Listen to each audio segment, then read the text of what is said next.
stay here simply. Thank you very much. We're proud, very proud to have you here. ಪುರಂದರದಾಸರು ಭಕ್ತಿ ಚಳುವಳಿಯನ್ನು guide ಆಗಿ, philosopher ಆಗಿ ಹಾಗೂ ಸಂಗೀತ ಪ್ರವರ್ತಕರಾಗಿ ರೂಪಿಸಿದರು. ಕಲೆಯನ್ನು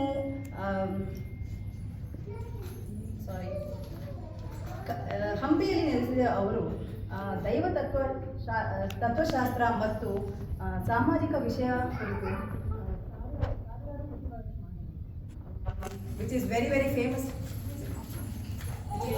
ಫೇಮಸ್ ನೌ. ಅವರು ತುಂಬ ಜನಕ್ಕೆ ಇನ್ಫ್ಲೂಯೆನ್ಸ್ ಸಹ ಮಾಡಿದ್ರು. Not only Carnatic music, Hindustani ಮ್ಯೂಸಿಕಲ್ಲೂ ಸಹ ಕೇಳಿಸ್ತಾ ಇದೆ ಅಲ್ಲ? ಹಿಂದೂಸ್ತಾನಿ ಮ್ಯೂಸಿಕ್ ಸಹ ವಾಸ್ ಇನ್ಫ್ಲೂಯೆನ್ಸ್ಡ್ ಬೈ ಪುರಂದರದಾಸರು. One of the known personalities was Tansen ಅವರ ಗುರುವಾದ ಸ್ವಾಮಿ ಹರಿದಾಸರು. ನೆನ್ನೆ ಅವರು ನಮಗೆ ಇನ್ಫಾರ್ಮೇಶನ್ ಕೊಟ್ಟಿದ್ದಕ್ಕೆ ಅದನ್ನ ಆ್ಯಡ್ ಮಾಡಿದ್ದೀನಿ. Thank you very much. Thank you ಸ್ನೇಹ.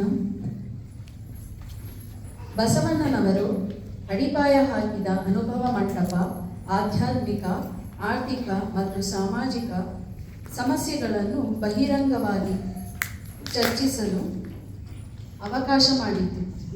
ದೂರ ದೇಶಗಳಿಂದ ಜೀವನದ ವಿವಿಧ ಹಂತಗಳಲ್ಲಿ ಪುರುಷರು ಮತ್ತು ಮಹಿಳೆಯರು ಇದರಲ್ಲಿ ಭಾಗವಹಿಸಿದರು.